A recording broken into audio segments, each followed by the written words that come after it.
हम जानते हैं कि किसी भी त्रिभुज के जो अंतरित कोण होते हैं उनका जो योगफल होता है वो 180 डिग्री होता है।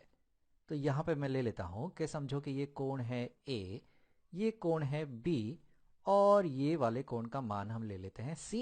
तो हम जानते हैं कि ए धन बी धन सी जो है वो बराबर होता है 180 डिग्री के। अब क्या होगा अगर यहाँ पे मैं एक चतुर्भुज लूं।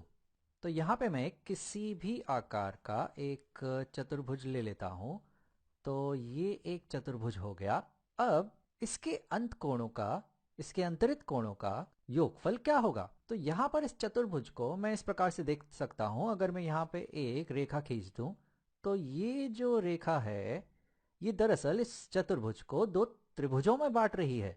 और अगर मैं यहाँ नाम देता हूं कि ये कोण है ए, ये कोण है बी और ये कोण है सी, तो हम जानते हैं कि त्रिभुज के तीनों कोणों का मान का योगफल 180 डिग्री होता है। तो मैं यहाँ लिखता हूं कि ए धन बी धन सी ये बराबर है 180 डिग्री के। और अगर मैं इस त्रिभुज के कोणों को नाम दे दूं, यहाँ पे x, ये वाला y और ये वाला z, तो इसके तीनों कोणों का योगफल भी 180 डिग्री होगा। तो यहाँ पे मैं लिखता हूं कि x धन y धन z ये भी बराबर होगा 180 डिग्री के। तो अब मैं इस चतुर्भुज के अंतरित कोणों का मान निकाल सकता हूं। तो यहाँ पे ये कोण है b और यहाँ पे ये कोण है y। तो यहाँ पे है हमारे पास b धन y और हमारे पास चतुर्भुज का एक ये वाला कोण है जो दरअसल है a धन x। तो यहाँ पे मैं लिखता हूं कि इसमें हमें जोड़ना है a धन x और हमारा जो आखिरी कोण है चतुर्भुज का वो है ये वाला जो दरअसल है c धन z। तो इसमें हमें जोड़ना है c धन z भी। तो अब अगर तुम देखो तो ये हमें बराबर मिल रहा है। यहाँ पे हमारे पास a है, b है और c है। तो ये है a धन b धन c और साथ ही साथ हमारे पास है x धन y धन z। तो हमारे पास है धन x धन y धन z। और हमने अभी अभी देखा कि a धन b धन c तो 180 डिग्री है और x धन y धन z भी 180 डिग्री है। तो ये है 180 डिग्री धन 180 डिग्री। तो ये हमें बराबर मिल रहा है 360 डिग्री। यानी कि चतुर्भुज के सारे अंतरित कोणों का जो योगफल है वो है 360 डिग्री। तो अब तुम्हें एक बात समझ आ रही होगी कि किसी भी बहुभुज के अगर अंतरित कोणों का योगफल निकालना है तो हम दरअसल उस बहुभुज को अलग अलग त्रिभुजों में बांट सकते हैं। तो चलो एक और उदाहरण लेते हैं। मैं यहाँ एक पंचभुज ले लेता हूं। तो मैं यहाँ एक पंचभुज बनाता हूं। ये है एक, ये है दो भुजा, ये है तीन भुजा और समझो ये है चार भुजा और ये हो जाएंगी पांच भुजाएं। ये किसी भी प्रकार का एक पंचभुज हो सकता है। अब यहाँ पे अगर मैं ये एक रेखा खींचूं और मैं ये एक रेखा खींचूं तो इस पंचभुज को हमने कुल एक, दो, तीन त्रिभुजों में बांट दिया है।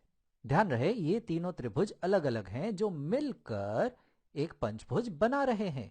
तो यहाँ पे हमारे पास जो तीन त्रिभुज हैं, ये एक, ये दो, ये तीन त्रिभुज हैं। तो इनके जब हम अंतरित कोणों को जोड़ेंगे, योगफल करेंगे, ये पहले वाले के और ये दूसरे वाले के और इसी तरह से ये तीसरे वाले के, तो हमें दरअसल इस पंचभुज के एक, ये दो, ये तीन, ये चार और ये पांचों कोणों का योगफल मिल जाएगा जो दरअसल होगा तीनों त्रिभुजों के अंतरित कोणों का योगफल, यानी कि 180 धन 180 धन 180।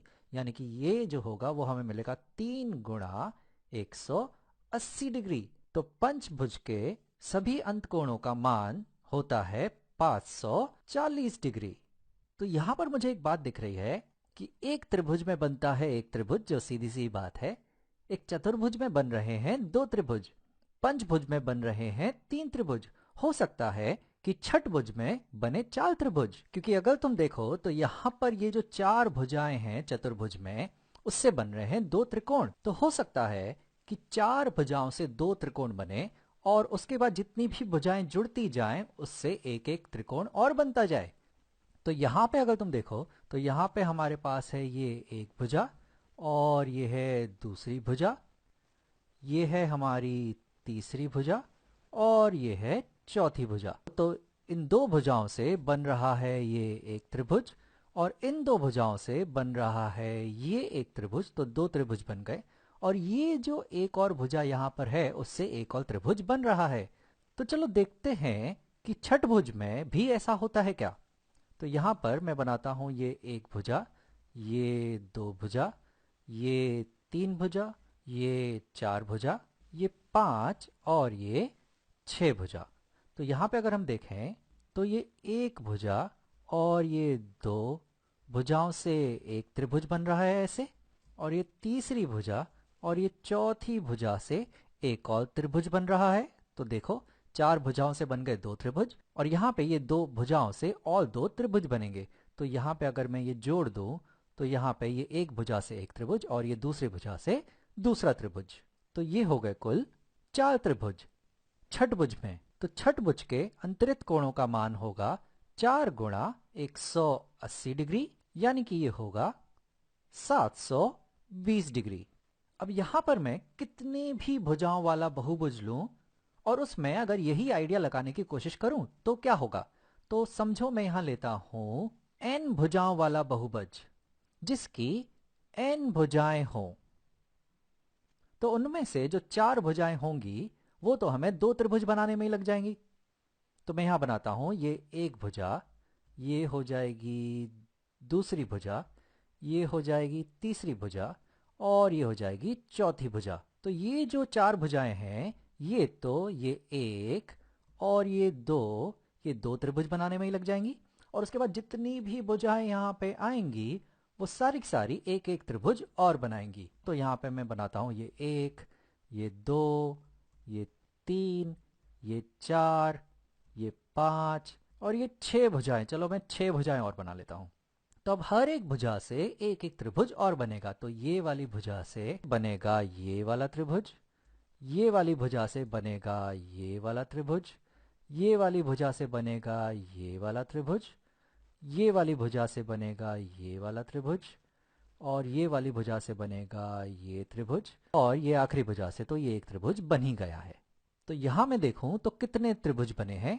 तो यहाँ पे ये एक और ये दो त्रिभुज तो हमने पहले ही बनाए थे और यहाँ पे जो छह भुजाएं हैं उनसे एक एक त्रिभुज बने। तो ये एक, ये दो, ये तीन, ये चार, ये पांच और ये छह त्रिभुज। तो बिल्कुल सही, यानी कि कितनी भी भुजाएं हों तो उनमें से एक, दो, तीन, चार, चार भुजाएं लगेंगी दो त्रिभुज बनाने में और उसके बाद हर एक भुजा से एक एक त्रिभुज बनते जाएगा। तो यहाँ पे ये था हमारा 10 भुजा वाला बहुभुज जिसमें बने 8 त्रिभुज, क्योंकि 10 में से चार भुजाएं तो दो त्रिभुज बनाने में चली गई और फिर एक एक भुजा ने एक एक त्रिभुज बनाया। तो उसी तरह से अगर हमारे पास n भुजाओं वाला बहुभुज हो तो उसमें से चार भुजाएं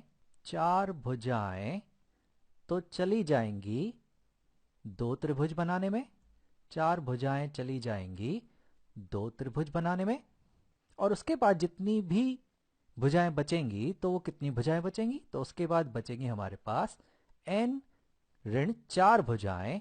तो ये जो n ऋण चार भुजाएं होंगी ये इतनी ही त्रिभुज बनाएंगे। तो ये कितने त्रिभुज बनाएंगे, ये बनाएंगे n ऋण चार त्रिभुज।